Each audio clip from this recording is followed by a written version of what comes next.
நீங்களும் ஒரு அரசு ஊழியராக உங்கள் எதிர்காலம் சிறப்பாக அமைய உங்கள் வழிகாட்டியாய் the Mount Study Centre Thiruvallur. Training program for UPSC, TNPSC, TNU, SRB, TET, RRB, SSCL ranking. Israel Iran இடையே 8வது நாளாக நீடிக்கும் மோதல். முக்கிய நகரங்களை குறிவைத்து இருதரப்பிலும் தாக்குதல் நடத்தப்படுவதால் பதற்றம்.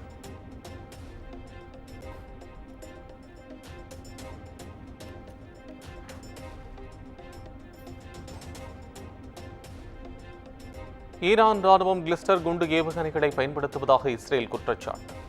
ஈரானின் ஆளில்லாத ட்ரோன்களை கடற் மேற்பரப்பிலேயே சுட்டு அழித்ததாகவும் அறிக்கை.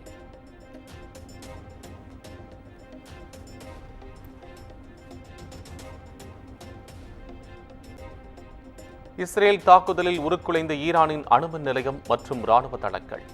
செயற்கைக்கோள் படங்கள் வெளியீடு.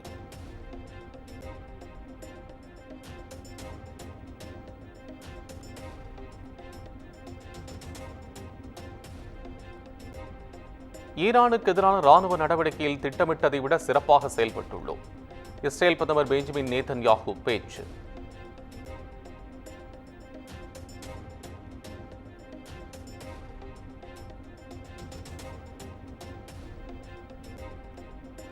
ஈரான் மீது தாக்குதல் நடத்துவது குறித்து 2 வாரங்களில் முடிவெடுக்கப்படும். அமெரிக்காவின் வெள்ளை மாளிகை தகவல்.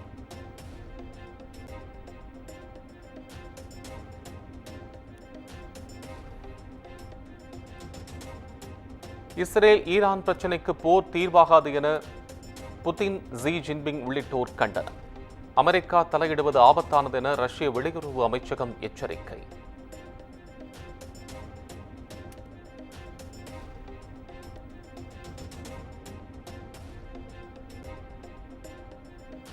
இஸ்ரேலில் சிக்கியுள்ள இந்திய மாணவர்களை அழைத்து வருவதற்கான ஏற்பாடுகள் தீவிரம். டெல் அவிவில் உள்ள இந்திய தூதரக இணையதளத்தில் பதிவு செய்ய வெளியுறவுத்துறை அமைச்சகம் அறிவுறுத்தல்.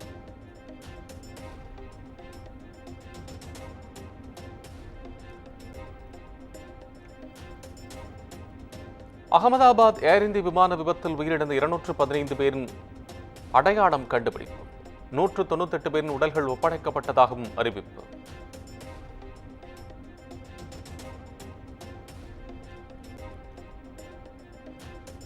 விபத்துக்குள்ளான ஏர் இந்திய விமானத்தின் கருப்பு பெட்டி அமெரிக்காவுக்கு அனுப்பப்படுவதாக வெளியான தகவல்.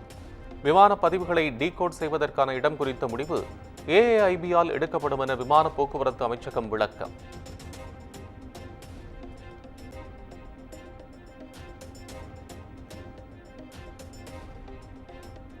அகமதாபாத்தில் விபத்துக்குள்ளான விமானம் முறையாக பராமரிக்கப்பட்டு வந்தது.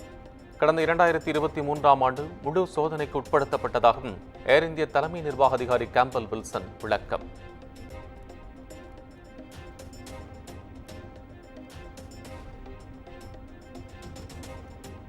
விபத்தை தொடர்ந்து 16 சர்வதேச வழித்தடங்களில் விமான சேவையை குறைத்த ஏர் இந்திய நிறுவனம் 3 வழித்தடங்களில் சேவை முற்றிலுமாக நிறுத்தப்படுவதாக அறிவிப்பு.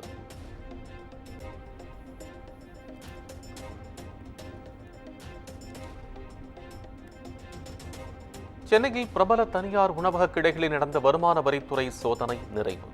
பல்வேறு முக்கிய ஆவணங்களை பறிமுதல் செய்ததாக அதிகாரிகள் தகவல்.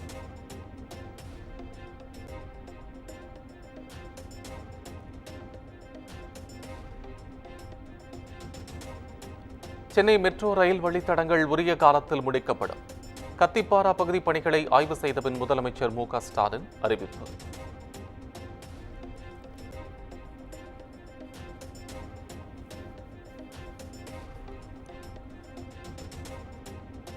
கள்ளக்குறிச்சி கள்ளச்சாராய மரணங்கள் அரசின் அலட்சியத்தால் மட்டும் நடக்கவில்லை என எடப்பாடி பழனிசாமி குற்றச்சாட்டு. தமிழக மக்கள் திமுகவை விரட்டியடிக்கப் போகும் நாள் வெகு தொலைவில் இல்லை என்றும் எக்ஸ் தளத்தில் பதிவு.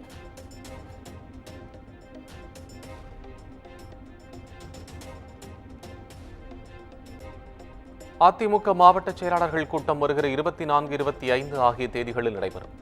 சட்டப்பேரவை தேர்தல் மற்றும் கட்சி வளர்ச்சிப் பணிகள் குறித்து எடப்பாடி பழனிசாமி ஆலோசிக்க இருப்பதாக தகவல்.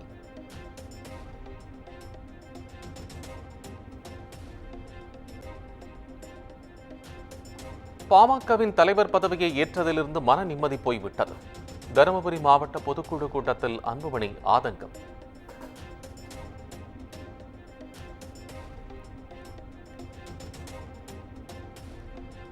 திருப்பரங்குன்றம் கோயிலில் திருமாவளவன் சுவாமி தரிசனம். மக்களுடன் செல்ஃபி எடுக்கும்போது திருநீரை அளித்ததால் சர்ச்சை.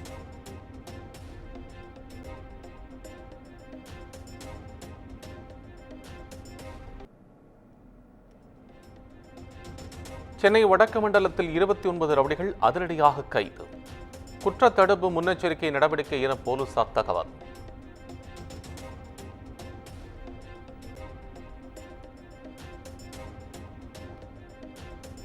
காஞ்சிபுரம் மாவட்டம் உத்தரமேரூர் அருகே அரசு பள்ளி மாணவர்களிடையே மோதலில் மாணவன் ஒருவன் சக மாணவனை இரும்பு கம்பியால் குத்தியதால் பரபரப்பு.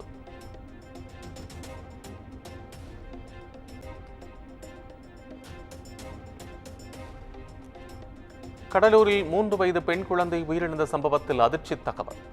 குழந்தை பாலியல் வன்கொடுமைக்கு உள்ளாக்கப்பட்டு கொலை செய்யப்பட்டது விசாரணையில் அம்பலம்.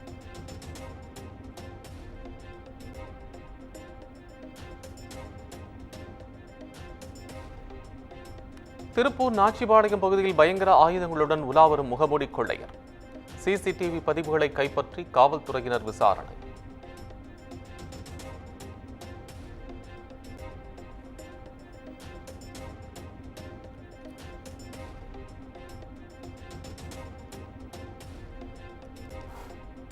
கபினி அணையிலிருந்து தொடர்ந்து 25,000 கனஅடி நீர் வெளியேற்றம்.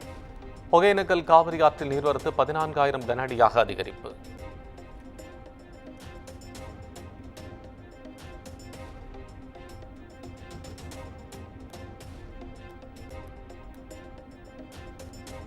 தொடர் மழையால் கோவை ஆழியார் அணையின் நீர்மட்டம் கிடுகிடுவென உயர்வு. 100 அடியை எட்ட உள்ளதால் விவசாயிகள் மகிழ்ச்சி.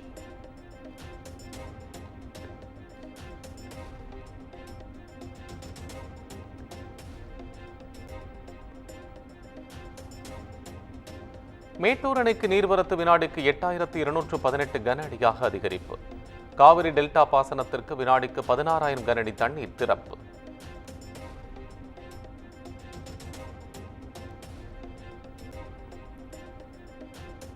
பெங்களூரு கூட்ட நெரிசல் விவகாரத்தில் 3 ஐபிஎஸ் அதிகாரிகள் பணியிடை நீக்கம் செய்யப்பட்ட விவகாரம். மத்திய அரசிடம் இன்று அறிக்கை தாக்கல் செய்கிறது கர்நாடக அரசு.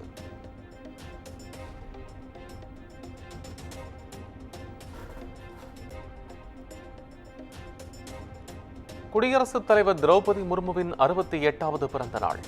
பிரதமர் நரேந்திர மோடி, முதலமைச்சர் மு.க. ஸ்டாலின் உள்ளிட்டோர் வாழ்த்து.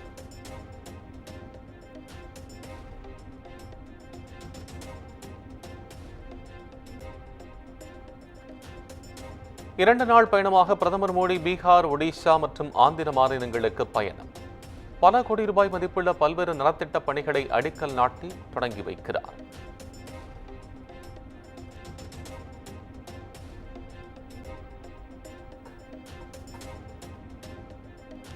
சீனாவின் அச்சுறுத்தல் குறித்து நாடாளுமன்றத்தில் விவாதிக்க காங்கிரஸ் வலியுறுத்தல். எல்லையில் இந்திய வீரர்கள் ரோந்து செல்ல முடியவில்லை என்றும் குற்றச்சாட்டு.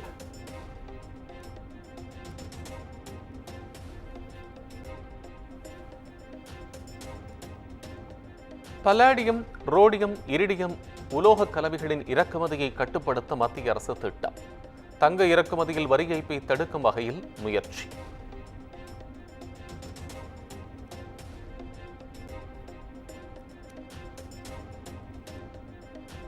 ஐந்தாம் தலைமுறை ஸ்டெல்த் ஃபைட்டர் ஜெட்டை உருவாக்கும் இந்தியா. வான் சக்தி திறனை மேம்படுத்தும் வகையில் நடவடிக்கை.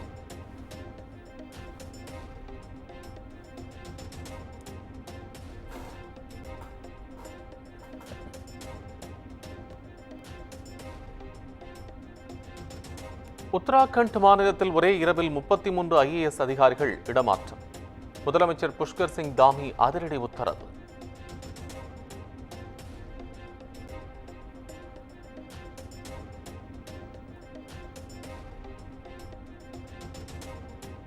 அஸ்ஸாமின் பிரம்மபுத்திரா ஆற்றில் படகு கவிழ்ந்து விபத்து. 2 மாணவர்கள் உட்பட 3 மாயமான நிலையில் அவர்களை தேடும் பணி தீவிரம்.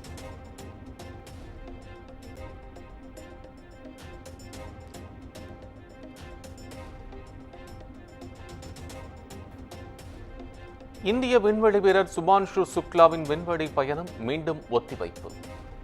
வருகிற ஜூன் 22ஆம் தேதி பயணம் ஒத்திவைக்கப்படுவதாக இந்திய விண்வெளி ஆராய்ச்சி நிறுவனம் தகவல்.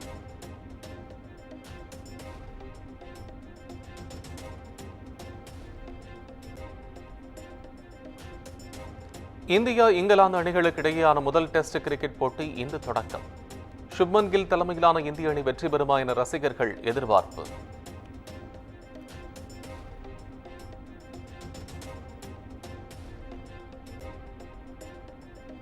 இங்கிலாந்து இந்திய அணிகளுக்கு இடையேயான டெஸ்ட் தொடரை 3-1 என்ற கணக்கில் இந்தியா வெல்லும். கிரிக்கெட் ஜாம்பவான் சச்சின் டெண்டுல்கர் கணிப்பு. நீங்களும் ஒரு அரசு ஊழியராக உங்கள் எதிர்காலம் சிறப்பாக அமைய உங்கள் வழிகாட்டியாய் the Mount Study Centre Thiruvallur. Training program for UPSC, TNPSC, TNUSRB, TET, RRB, SSCL, 19.